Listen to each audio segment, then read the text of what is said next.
Assalamualaikum warahmatullahi wabarakatuh.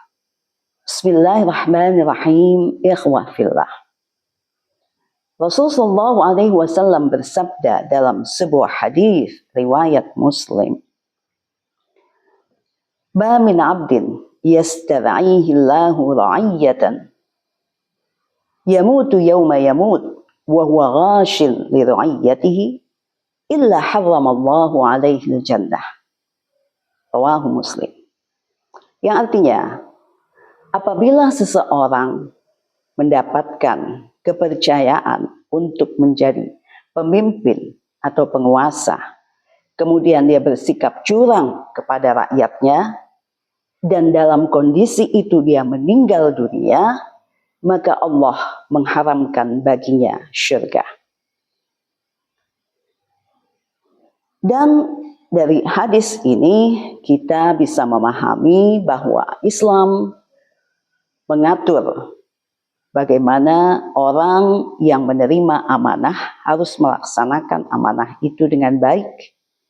Dan bila dia bersikap curang, maka dia bisa disebut orang yang berkhianat.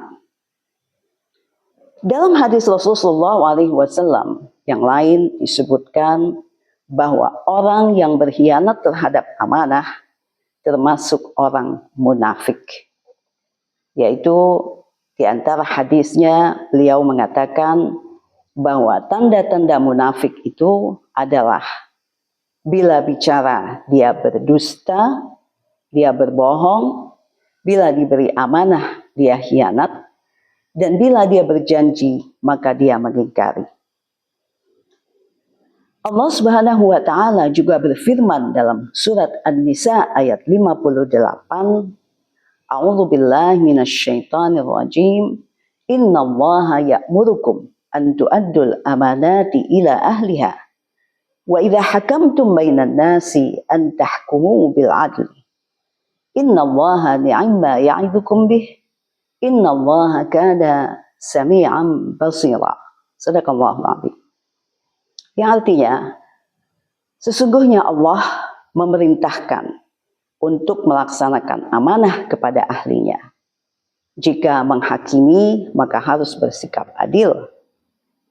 Itu adalah pelajaran yang baik dari Allah untuk kamu semua. Sesungguhnya Allah Maha mendengar dan Maha melihat. Shadaqallahul 'azim. Dari Quran dan hadis di atas, jelaslah bagi kita bagaimana seorang yang diberikan kepercayaan untuk memegang kekuasaan atau memimpin rakyatnya, hendaklah bersikap amanah. Namun sayang sekali pada masa kita sekarang ini, banyak kita jumpai orang-orang yang bersikap curang, menyalahgunakan kekuasaannya dengan berbagai macam tipe-tipe penyimpangan.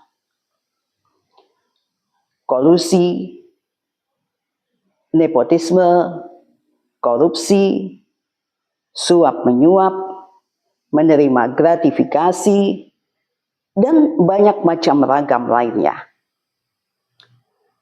Padahal jika kita menyimak sejarah Khulafaur Rasyidin, yaitu yang terjadi pada zaman setelah Rasulullah SAW, di antaranya pada masa Khalifah Umar bin Khattab.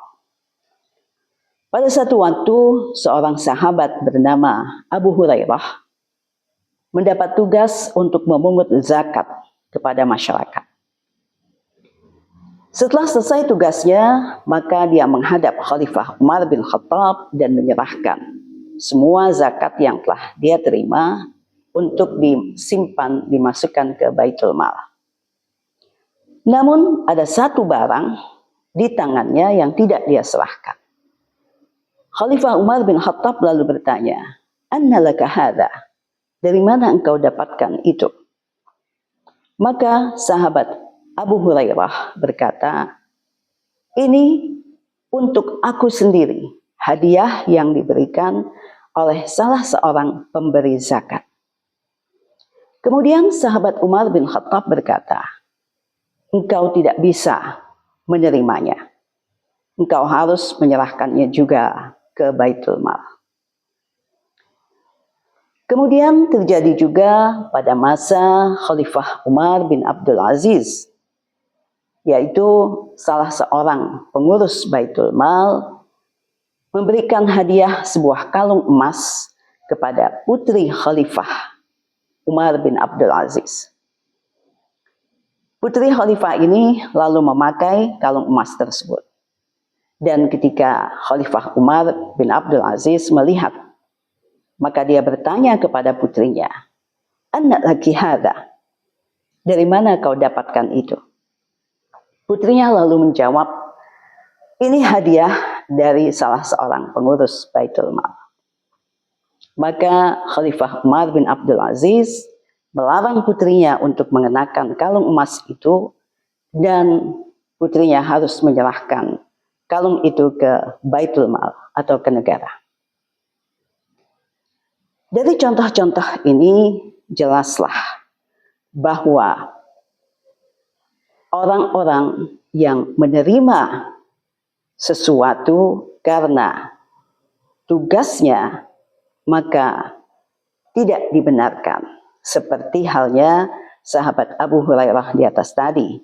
Kalau beliau tidak menjadi pemungut zakat, mungkin dia tidak menerima hadiah yang diberikan oleh pemberi zakat tersebut.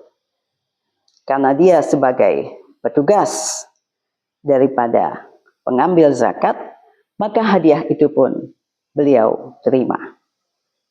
Nah, ini memberikan pelajaran kepada kita bagaimana Islam mengatur mana harta yang boleh diterima dengan halal dan mana harta yang diharamkan, yang tidak boleh diterima.